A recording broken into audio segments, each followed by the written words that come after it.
rated M for mature.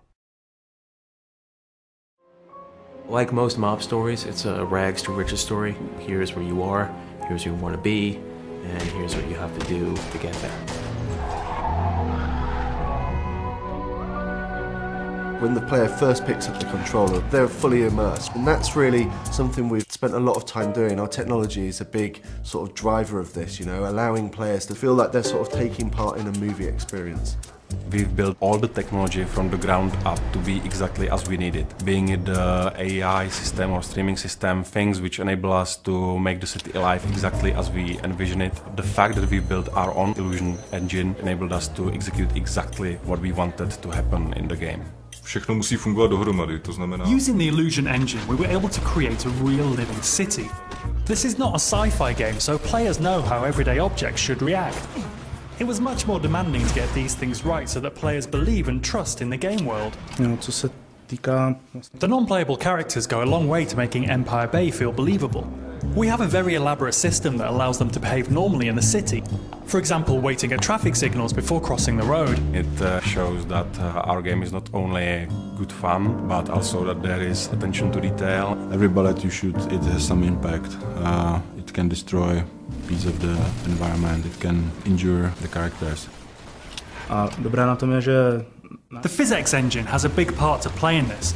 Whenever a player destroys an object, it can cause a chain reaction of destruction.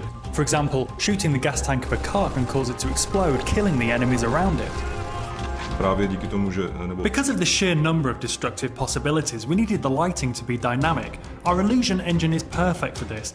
It can display lots of different light, cast realistic shadows, and it reacts to the real-time events happening around the player.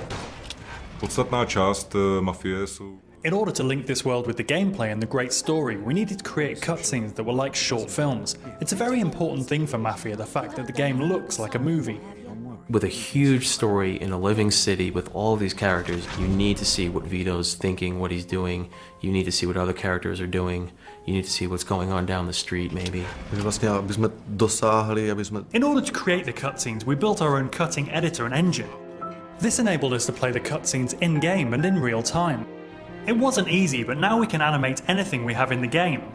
This allows us to forget about the technology and concentrate on making movies. Don't worry about the kid, small price to pay. Small price? That's my f***ing friend you're talking about. All of us at 2K, we're all really immersed in the world of Mafia. We all love these movies, you know, The Sopranos, Goodfellas, Godfather. Movies that portrayed the real mobsters as real people. I grew up with guys like this, so I looked at the story and I was like, okay, this guy is like, you know, this guy I grew up with, this guy's like another guy I grew up with, and then I just, you know, add a little more character into the characters. We spent a big part of our lives on this game, but I very much believe it made a difference, and people will feel the love that we put in. While there was a big focus on story and the cutscenes and the dialogue and the characters, we never forgot that this, first and foremost, is a game gamers want to play.